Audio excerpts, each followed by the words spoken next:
Today really feels like the first official day of winter because it just dropped like 6 inches of snow outside. So I've been outside wandering around and my face is kind of numb and it's kind of cold to the touch. So even though I'm smiling, I actually cannot feel it all the way. And I also don't work at the gallery anymore. So my filming location is no longer going to be that beautiful blue-gray backdrop. It's probably going to be my bedroom from now on. But I'm sure the format will stay the same because I have some notes for us. And today we were really diving into the Nine of Wands, and I wanted to talk about giving up, pressing on, persistence, resilience. Why is it important to keep going when it's hard? How do you know when to give up? And I really wanted to start it off with a quote that I found by this guy named Larry Smith. I don't know anything about him, so if he's like a terrible person or something, I am very sorry. But he wrote this expose article called Quitting Time, and I took a quote from it, and here it is. It says, "Any job is worth doing, and worth doing right, I hear my father saying, but with this qualification, as long as it does not violate the rights or health of the person doing it, and that includes the life of their spirit as a person." And I thought that was interesting to have some sort of concrete, solid foundation about a job worth doing. And I really liked the way that he put it, as long as it does not violate the rights or health of the person doing it, and that includes the life of their spirit as a person. Because if I am persisting at something, because I'm very rarely good at something immediately. I'm the type of person that has to work really hard to become good at things.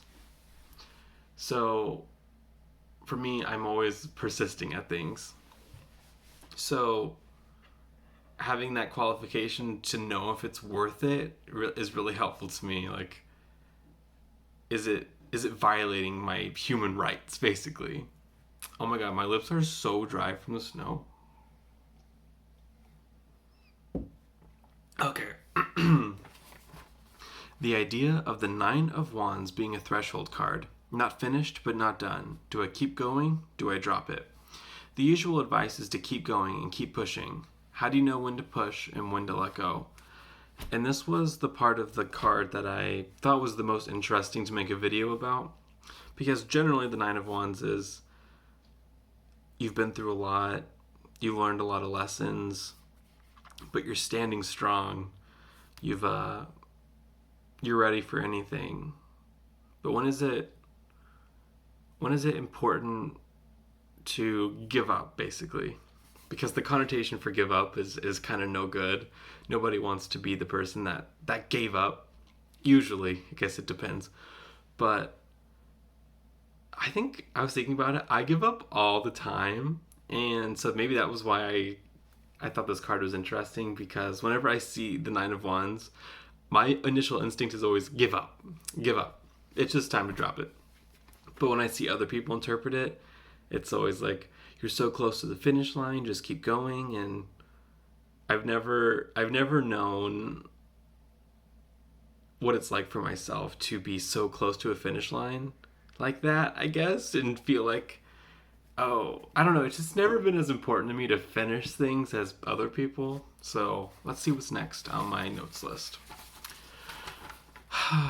What's a cultivation goal of the Nine of Wands? Being able to tell when persistence will or will not lead to success. Okay. When I'm persisting at something, and recently Imogen Walters and I have been making our way through the Bible, and that is one big hunky chunk of literature. It's not easy. It's a big read, and this is just an example. And it's like a big goal to try and take in all of those stories and all of those myths and all of like the cultural baggage and translations and all that. We're really going in. And what's the point? I'm hoping that there's going to be some sort of payoff. There's going to be some sort of realization that I have a deeper understanding of my own cultural contexts, and also a deeper understanding of what the potential cultural contexts will be as progressive Christianity kind of moves forward, and I'm becoming really interested in that. But also I've been thinking about the things that I'm working on, that I work on really hard, that will never yield anything. And I'm kind of working on them for the sake of working on them. And the only example I can really think of right now is like certain tarot decks that I just like to look at, and I don't actually plan on cultivating them for deep, successful use. I just kind of play with them. They're kind of for fun. And I guess thinking about a cultivation goal of the Nine of Wands, it's, when I look at it, I guess one of the questions I should ask myself is, do I have a goal for this? And am I working too hard on something I don't even have a goal for? Is maybe what I'm trying to say. Let's see, what's next on my note list? A lot of overachievers will probably relate to this card. They spend a lot of time on different problems where others might tend to move on and then revisit the problem, causing otherwise smart people to become stuck. I tend to do this too. I'm fascinated by problem solving. Like, to me, the fun part is figuring out how to do it. The fun part for me is not being good at something. As soon as I'm good at something, I'm done with it. I have no interest, especially with languages. Once I really, really mastered, got really good at French, my interest in it dropped. I spent 5 years or something learning that language to fluency, and then as soon as I did, I was bored with it and ready for the next one. But at the same time, when it comes to problems, like let's say there was something or in anything, as soon as I come across something I don't understand, I tend to hyperfixate and become obsessed with solving this one problem, and I'm losing all of that time that I could be spending on actually furthering my knowledge and then revisiting the problem later on. And then I found this concept called non-productive persistence that's really common with type A personalities, and says, where in life is increased persistence always the reaction despite circumstances or logic? What do I stand for? Am I honoring that? As always, my notes are non sequitur for this, but whatever. So, where in life is increased persistence always my reaction? Increased persistence is always my reaction when I like draw a tarot card, an oracle card that's like, you're on the right path. And you don't need to rush it. You don't necessarily need to slow down either. You're just on the right path. But there's this piece of me that always wants to speed up, is always persistent after something, always has to be going faster, and is always chasing a goal even when I don't necessarily have a goal. My brain kind of treats everything I work on like I have this big end goal, and I'm trying to move away from that, because a lot of that's probably capitalist mindset and this idea that our worth is our productivity and all that. I feel like the Nine of Wands here, we'll look at it again, definitely ties into this idea of what we produce is what we worth, which is, I'm not going to say is true, but it plays a role. Like, if we're in a village and I'm producing the most watermelon, I feel like people are going to like me more.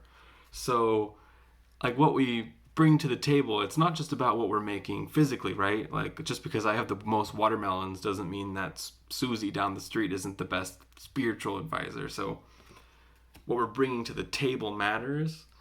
And I guess maybe with the Nine of Wands, is what you're bringing to the table worth it anymore? Are you still contributing? What's going on there? Let's see what's next. Where am I draining myself with lost causes? My whole life is a lost cause. So let me get my cards, and I feel like I'll shuffle for this. Just maybe something outside of my immediate awareness. Where am I draining myself with lost causes? Where am I Nine of Wandsing? And it's time for me to move on. It's time to give it up. Even if I'm close to it, even if I'm close to a goal, it wasn't even a goal that I should have been having. I don't know. Let's see what pops through. The Two of Pentacles. Okay, this is really interesting. Because I have been draining myself recently. This is kind of ironic. Trying to figure out what exactly I want my ideal schedule to look like. I've been draining myself trying to think about what my ideal spiritual practice would look like and having everything balanced, like playing video games, making sure I'm reading sacred texts and journaling, and I'm really, really trying to fit it all in. And I am holding it all. It's just kind of messy and fun, and I'm weaving it however I want. But sometimes I feel guilty about it because I see other people that are so structured and so, they have things written out, they have journals that they've filled and stuff, and I feel like an internal pressure to organize because I want to achieve more. And I'm draining myself for that because for me, attaining that is at this point a lost cause. And I don't mean that in a way of like I'm giving up because I don't want to try, but my brain isn't wired, I guess, to just have everything perfectly balanced. My brain really is wired to have all sorts of different activities that I'm up to, but I do think that it isn't a lost cause for me to think about all the different ways that I'm spending my time on things, but I do think it's a lost cause to try and get everything perfectly organized because that's just not who I am. Let's see. Once you've reached the Nine of Wands, some sound advice is to cultivate confidence that you can handle winning or losing. And so true, right? Sometimes we're not ready to win. We're not ready to achieve the goal, especially like with what I was talking about earlier of I like the chase. I like the hard part. I like the problem solving. So sometimes when I look at the Nine of Wands from now on, I'm going to think, am I ready to win? Am I ready for success? Am I about to self-sabotage? Am I about to quit because I'm not ready to win? Or have I pressed on so long because I'm not ready to lose? I'm refusing to give up. And the hardest part is going to know which one it's supposed to be. Waiting for a finish line that does not exist. We kind of touched on this. When it comes to spirituality, there is no end goal.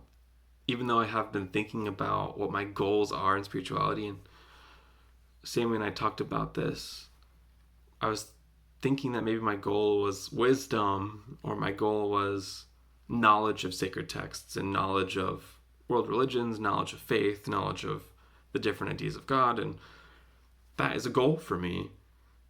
But it's not the finish line. Because once I have those things, it's not like I'm done. I read a really interesting Richard Rohr quote in one of his books about how God draws you infinitely nearer. So as soon as you get close to him, he pulls back, not because he's pulling back from you, but because he's inviting you into bigger and bigger spaces. And Nine of Wands for me feels like that with spirituality. Like I'm so close to feeling like I get it, but then God draws me infinitely nearer and inner, and it's just tiring. So can I be okay with not winning? Can I be okay with not losing? Can I be okay with just being stuck at the Nine of Wands? Because that might just be where I'm at. Like, there's all sorts of things to consider. Reasons we cease or stop attaining our goals. We suddenly believe ourselves incapable. Maybe our efforts will go unrewarded. We have to do our part as best we can and let go of deadlines, outcomes, finish lines, expectations, etc. I thought it was interesting. We suddenly believe ourselves incapable.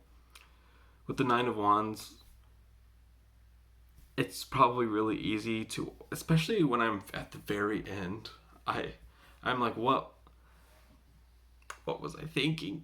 Especially with this YouTube channel, sometimes I'm like, what was I thinking starting a YouTube channel? Like, I don't know anything about YouTube channels. And I just suddenly believe myself incapable. Like, I know I made it this far, but there's no point in going on. I'm suddenly done. Efforts will go unrewarded. I thought this was interesting in terms of pressing on and not pressing on. I feel like we press on because there is going to be some sort of reward, hopefully, whether it be emotional, physical, spiritual, something like that. And we have to do our part as best we can and let go of deadlines, outcomes, expectations, and finish lines. It's hard for me to let go of goal, the idea of a finish line. Kind of moving away from that and just having the difference between finish line and goals very central to Nine of Wands, and I just thought it was interesting to bring up here. Let's see. And then this is the heart of the card, resiliency to me. And resiliency kind of goes both ways. Either you're going to keep going, or you're so resilient within yourself that even if you've gotten really far with something and it's no longer in alignment with you, you're resilient enough to let it go, which is kind of ironic. But I know how easy it is to be overwhelmed by the state of the earth in our society. Holding on to the vision of a better future, releasing the guilt, burdens, expectations. I don't remember why I wrote that. Let's see. The Nine of Wands you just look at that guy and you're like, oh, he is on the verge of being overwhelmed. He is on the verge of just throwing his hands up.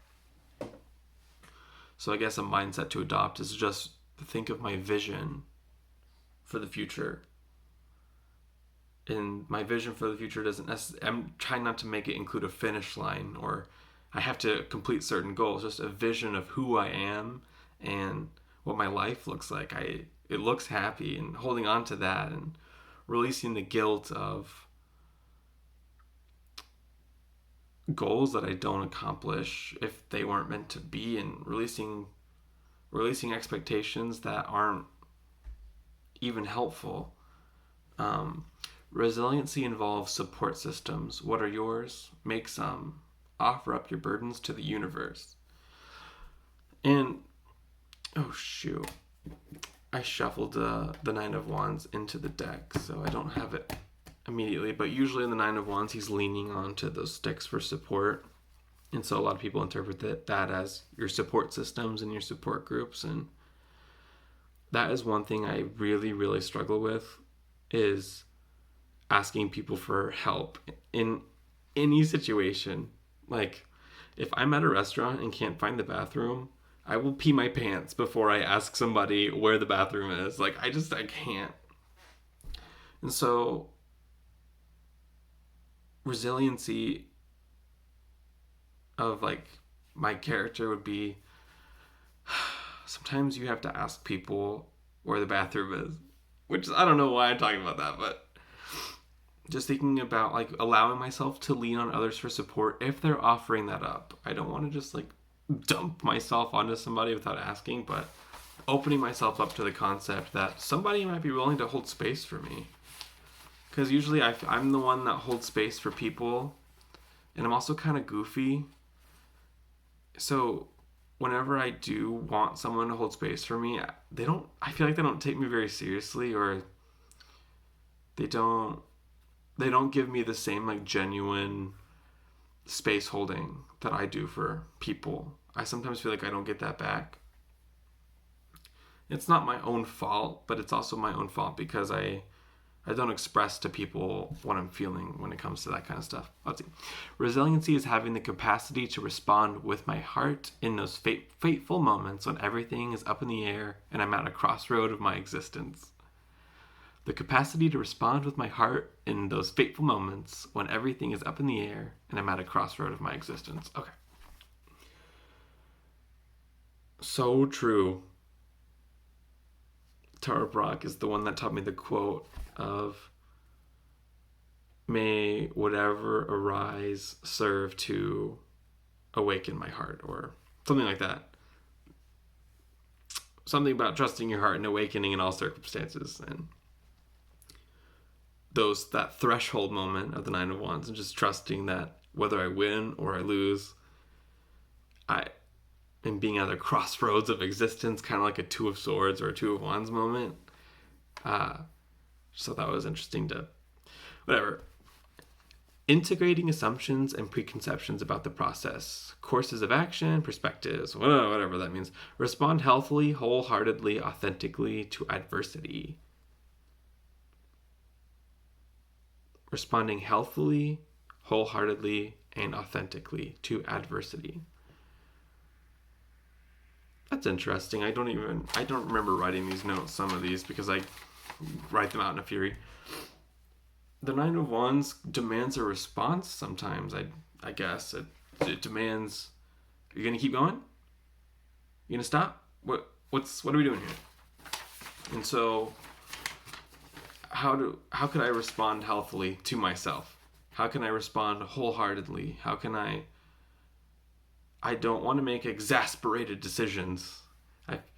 I like the Nine of Wands. I don't know. I really, really like this card the more that I've delved into it, because there's so much packed into it about like my heart response to things and what it means. And so, yeah, those are all the ideas I have for this video. I hope you guys have an incredible day, and I hope that my dry ass lips weren't super annoying to stare at. I hope you guys have an incredible winter as it approaches, if you're in the northern hemisphere. And if you're in the southern hemisphere, I don't know what's happening for you right now, but have a great rest of your day, and I hope you catch my next video. Bye.